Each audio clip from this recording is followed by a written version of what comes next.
of my favorite brushes series, I guess, and this is actually part 2.2 because last year I did my favorite face brushes and my favorite eye brushes, and a couple months ago I did an updated version of my favorite face brushes because I'm always having brushes sent to me and I'm always buying new brushes, so my favorites can change every now and then. So some of these have been my favorites for a long time, and some of them I've only been using for a couple months, but I grab them every single day. Some of my brushes are a bit more on the pricey side, like MAC or some Sigma brushes, and so I like to be able to show you the less expensive versions of the brushes that I have and also enjoy. Like I have done in the past, I'm going to split this video up into different categories of brushes, and we're going to start out with eye primer brushes. And you only have a favorite eye primer brush when you have as many options as I do. This is ridiculous, but I have 3 favorites. The first one I actually talked about in my fall favorites video. This is the Zoeva number 142 Concealer Buffer Brush. First of all, it's one of my favorites because it's absolutely gorgeous with the rose gold ferrule.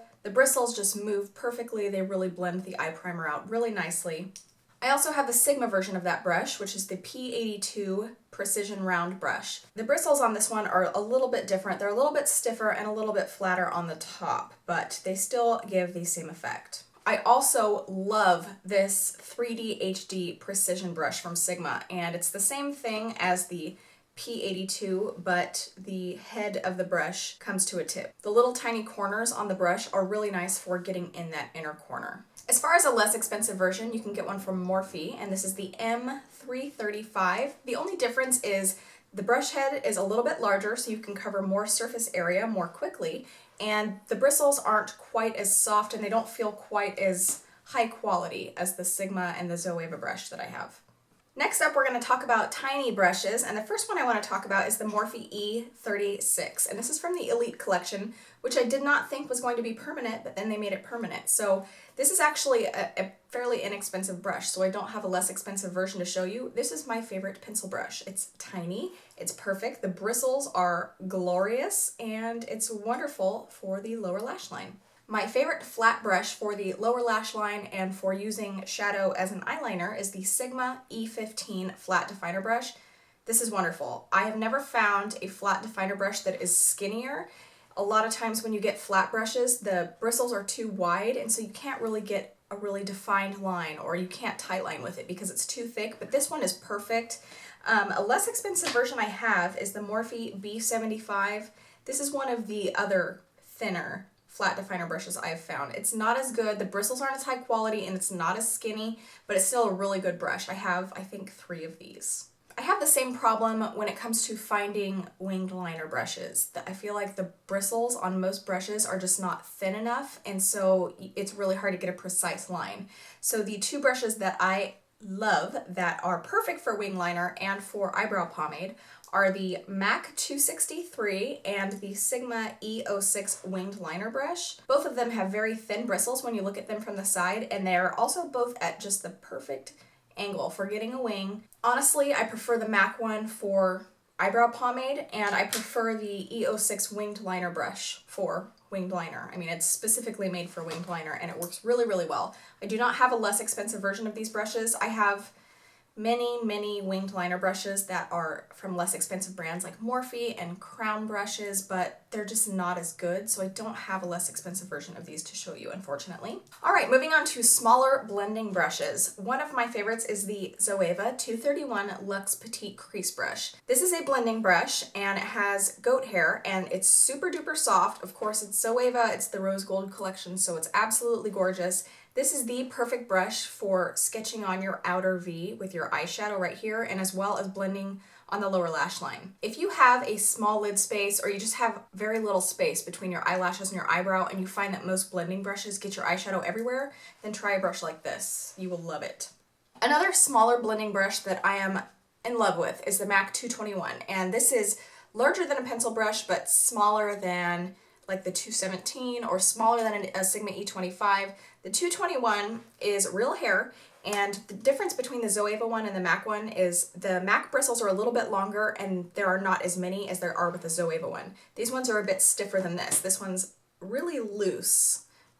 Yeah, you get a lot of movement with these bristles. This is wonderful for precise blending in the crease. If you want to get just like a little bit of a darker color in the outer corner or in that deep crease, this brush is absolutely perfect. The bristles are so soft, like from every single angle, the bristles are very, very soft. Now I do have a less expensive version of this one, which is the Morphe M514. It's virtually the same, but the bristles on the Morphe one are rough. I don't know how that's possible because it's hair, but like the tips of the bristles, I don't like using the Morphe one on my lower lash line because it's too rough. I feel like it's pokey. Whereas the MAC one, it's super soft from, you know, like I said, every angle that you blend. But this one is rough pretty much from every angle. So it gives you the same effect as the MAC one. It's just not as comfortable to use in the eye area. All right, now moving on to flat brushes. My all-time favorite has got to be the MAC 242. I really just don't think anything compares to this. I've tried many, many flat brushes and I just can't, I don't know. I want to find a cheaper version of this because it's like $25, but it's so good. It's so good. And I just haven't found anything that compares.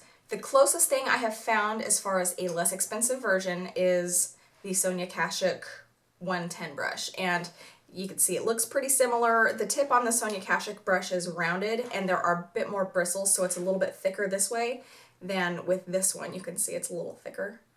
But other than that, it gives a pretty good effect. It's just not as good as this one. The flatter the brush, the more shiny your eyeshadow is going to be and the better it is to pack on pigments because you don't have a ton of bristles absorbing all of that powder, and so it's just going to go from the product onto your eye versus, you know, a brush that has a bit more bristles, it's going to hang on to a lot more of the product. Another flat brush that I really, really love, and I really like this one for my ColourPop eyeshadows because those are kind of hard to use with the brush, but this one is really, really great for those, and this is the Sigma E55. This is my second favorite flat brush. It's a little bit thicker this way, but I don't know, it works really, really well. Lastly, I want to move on to my favorite blending brushes, and they are all goat hair brushes. I don't have any synthetic hair brushes that are my favorites. All my favorites are goat hair brushes. Typically, when you see a blending brush that has white hair, it is real hair, it is not synthetic. All right, first of all, I want to start with my Sigma E25. This thing is road hard and put up wet. You can see the paint is coming off.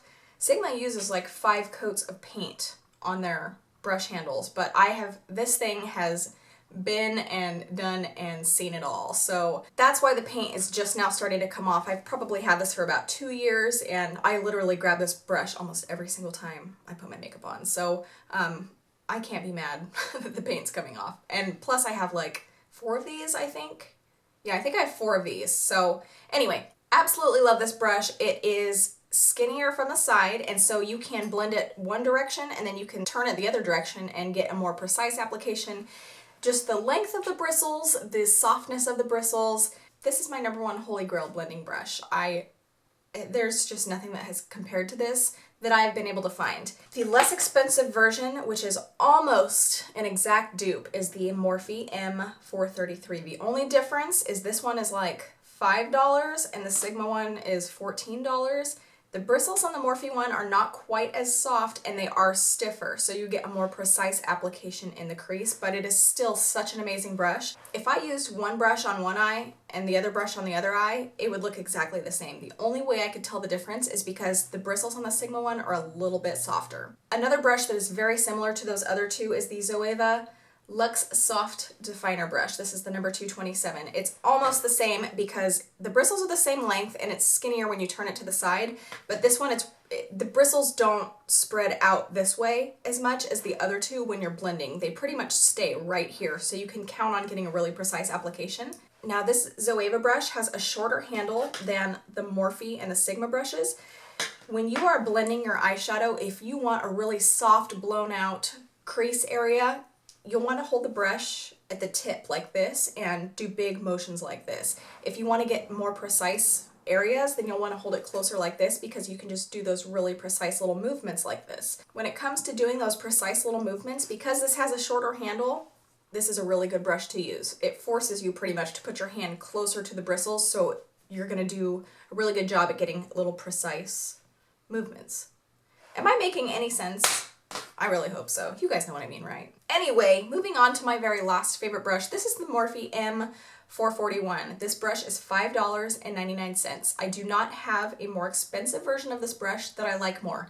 I like this more than any of my larger blending brushes. I have Zoeva, I have Sigma, I have MAC, I have Sonia Kashuk. I have many, many versions of this brush, and this one is my favorite. And the reason why is because of the shape of the bristles. They're very long, and the bristles stay together, like in this cylindrical shape. They don't go and, you know, puff out when you start using it. They stay in this shape. Not only that, but it comes to a bit of a dome tip. So you can use this brush for big movements, or you can use it for very small movements and get very precise application despite the bristles being bigger. This is just a multi-purpose brush. I absolutely love it. It's cheap. I have 4 or 5 of these.